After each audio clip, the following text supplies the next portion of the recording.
My name is Lauren Mitchell, and I thought I knew the man I married. We built a life together, a home, a family.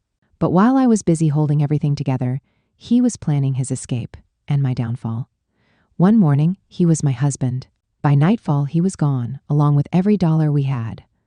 Left behind, a mountain of debt in my name, a forged signature on my mortgage, and a single gut-wrenching note, "Don't try to contact me." But the worst part? He wasn't acting alone. And when the truth came knocking, I realized this wasn't just betrayal. This was war. My hands trembled as I flipped through the bank statements, each page stamped with alarming red figures. The sympathetic bank representative sat across from me, her tone gentle, as if I were some fragile thing about to shatter. "Ms. Mitchell, these accounts are all maxed out, and they're all in your name." I shook my head, refusing to believe it. There must be some mistake. I only have one credit card and I barely use it. She sighed, sliding another document toward me. "According to our records, your husband added you as an authorized user on these accounts. Your signatures are on all the applications." I stared at the signatures. They looked like mine. Almost. But there were subtle differences, small distortions that made my stomach drop. "I never signed these," I whispered, ice water running through my veins. The bank rep's face shifted from sympathy to concern. "Ms. Mitchell, the total outstanding balance across these 5 accounts is $52,612. And they're all 3 months past due." The walls felt like they were closing in. Just 4 days ago, Ryan had kissed our daughter Olivia goodbye, packed a single suitcase, and vanished. While I was at work, he left a note on our kitchen counter. "I found someone who appreciates me. Don't try to contact me. My lawyer will be in touch." That was it. 13 years of marriage, reduced to a few cold sentences. I had spent the last 4 days in a fog, telling Olivia that Daddy was away for work while trying to make sense of why a man I had built a life with would just walk out. But now, sitting in this bank, staring at numbers I didn't recognize, it hit me. Ryan hadn't just abandoned me, he had set me up. The weight of what that meant sank into my chest. The mortgage, the bills, Olivia's school fees. How was I supposed to pay for any of it? My part-time job at the hospital barely covered basic expenses. And now I was drowning in debt I never even knew existed. As I drove home, gripping the wheel with white-knuckled fingers, my phone buzzed with a text from an unknown number. "Lauren, this is Jessica. Ryan told me you were controlling and financially reckless, but I just found out the truth. Call me if you want to know what he's been hiding." I nearly slammed on the brakes. Jessica. The name Ryan had mumbled in his sleep months ago, the name I had convinced myself was nothing. A sick feeling settled in my stomach. Whatever Ryan had been hiding, the credit card debt was just the beginning. Before we continue this story, I want to connect with all of you, my amazing viewers. Where are you watching from? Drop your country's flag in the comments below. I know you might be watching this alone, but let me remind you, no matter where you are not alone. Because right now, at this very moment, I'm here with you, sharing this story. I stared at the text from Jessica, my heart pounding. Ryan lied to her too, but why would she reach out? Why now?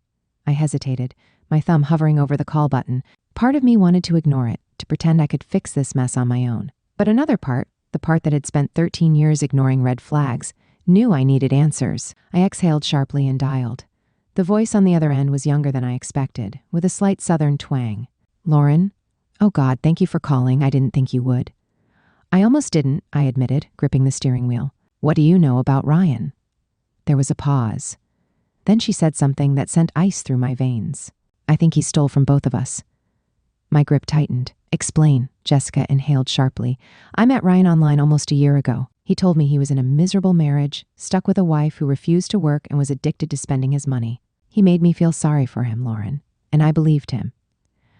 A bitter laugh escaped me. "You're not the only one he fooled." "I know," she said softly, "but here's the thing. He took money from me too. Thousands. He told me it was to cover debts you ran up, but tonight I found messages he forgot to delete. He's been draining your accounts, Lauren, for months, and now I think he's trying to disappear." A deep, suffocating panic set in. I had spent the last 4 days grieving my marriage, but now a much darker realization took hold. Ryan didn't just leave. He cleaned me out. I pulled into my driveway, hands shaking as I scrambled inside. I barely registered Olivia at the kitchen table, working on her math homework. I needed to see for myself. I logged into our bank account and felt the blood drain from my face. Our savings completely gone. withdrawn in small increments over 6 months, just enough to avoid detection. And then I saw it. A $30,000 loan taken against our house. A loan I never signed for. My breath hitched. I clicked through the details, heart racing. The paperwork had my name on it, but the signature, it wasn't mine. My stomach lurched. Ryan forged my signature. Mom? Olivia's voice was soft, uncertain. I turned to see her watching me, brow furrowed. Are we in trouble? I forced a smile, even as my world crumbled around me. No, sweetheart. Everything's going to be fine. But the truth was, I had never been less sure of anything in my life. I barely slept that night. Every time I closed my eyes, my mind replayed the same horrifying truth. Ryan had planned this. He had been siphoning money for months, forging my signature, leaving me with nothing. And now, he was out there somewhere, living a new life while I scrambled to keep mine from falling apart. Lying in bed, I stared at the ceiling, my mind racing. I had to fight back. But how? My savings were gone. My credit was wrecked. The bank made it clear without proof of fraud, I was responsible for every last penny. By morning, I knew I couldn't handle this alone. There was only one person I could think of who might help me. Emma. We hadn't spoken in nearly 2 years. Not since Ryan convinced me she was a bad influence. I used to believe him. Now, I saw it for what it was. Another way he isolated me. I hesitated before dialing, my fingers cold against the phone. What if she didn't pick up? What if I had lost her for good? But on the second ring, her familiar voice filled the line. Lauren? The moment I heard her say my name, the dam broke. I told her everything, the debt, the forged documents, Ryan's sudden disappearance. I barely paused to breathe. When I finished, there was silence. And then, in a voice sharper than I remembered, Emma said, Lauren, listen to me. You are not alone in this. We are going to fight back. 2 hours later, she was sitting across from me in my kitchen, flipping through the stack of bank statements and loan papers. I watched as her lawyer instincts kicked in, sharp, methodical, relentless. The forged loan is our strongest leverage, she said finally. Banks take fraud seriously. If we can prove you didn't sign this, we might be able to reverse it. And if we do that fast enough, we might stop the foreclosure before it even starts. Foreclosure. The word alone made my stomach churn. I had thought losing Ryan was the worst thing that could happen. But losing my home? That would break Olivia. How do we prove it? I asked. Emma tapped her pen against the document. We subpoena the bank for security footage. If Ryan signed this in person, there should be video. If someone else signed for him, we follow the paper trail. Hope flickered in my chest for the first time in days, but it was short-lived. Because at that exact moment, an email from Ryan's lawyer hit my inbox. Subject, separation agreement. My pulse pounded as I opened it. And as I read the terms, my blood turned to ice. Ryan was offering me the house, but only if I assumed all the debt. Every penny of the $52,000 credit card charges. The forged loan, everything. And the worst part? He had framed it as a generous settlement. Emma snatched the phone from my hand, scanning the email before muttering, "That manipulative bastard." I barely heard her, because something else had caught my attention. A note at the bottom of the email. Lauren, I know you're upset. But if you fight this, I'll have no choice but to pursue full custody of Olivia. Think carefully before you make this harder on yourself. I felt like the air had been punched from my lungs. Ryan was threatening to take my daughter. Emma's expression darkened. He's bluffing. I shook my head. No, he's not. Ryan had always been strategic. He didn't make threats unless he had a plan to follow through. And if he was confident enough to use this as leverage, it meant he had something on me. But what? He's painting you as financially unstable, Emma said, reading my mind. He's going to argue that you can't provide for Olivia, which, right now, is technically true, I admitted, nausea rolling through me. I have nothing, Emma. No savings, no financial stability. And if this goes to court, who do you think they'll side with? The broke single mom drowning in debt? Or the guy with a 6-figure job and a new stable life? Emma leaned back, rubbing her temples. Okay, we don't panic, we strategize. How? We prove fraud, we prove financial abuse. We make this about what Ryan did, not about your income. And we need to act fast. Her confidence should have reassured me. But then my phone buzzed again. A second email. This one from my mortgage lender. Notice of foreclosure proceedings, my vision blurred. What is it? Emma asked. I could barely force the words out. The bank. They've already started the foreclosure process.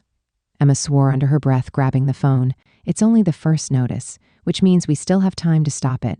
But Lauren, we need to move. Now. I swallowed hard, my hands shaking. It wasn't just about fighting back anymore, it was about survival. But just when I thought things couldn't get any worse, Ryan made his next move. That evening, Olivia came home from school quieter than usual. I could tell something was off. "Sweetheart, what's wrong?" I asked. She hesitated before saying, "Dad called me." A chill ran down my spine. "He what?" "He said I should start packing some things, that I might be staying with him soon." My breath caught in my throat. "Did he say anything else?" Olivia nodded slowly. "He told me not to tell you. It was like the ground had been ripped from beneath me." Ryan wasn't just threatening to take Olivia. He was already trying to turn her against me. Emma stood abruptly, her eyes blazing. "That's it. I don't care what it takes. We are going to destroy him." And in that moment, as I looked into my daughter's confused, innocent eyes, I made a promise to myself. Ryan thought he had won. He thought he had left me powerless. But he had made one fatal mistake. He underestimated me. I didn't sleep that night. Not because of fear, but because of resolve. Ryan had spent years keeping me in the dark, controlling every aspect of our lives. He thought he could disappear and leave me drowning in the mess he created. But what he didn't count on was that I had finally woken up. The next morning, Emma and I went into full battle mode. The first step, proving the fraud. Emma filed an emergency motion to freeze any remaining assets Ryan had access to. Meanwhile, we subpoenaed the bank for security footage from the day the home equity loan was signed. If I hadn't been there and my signature was forged, that footage would prove it.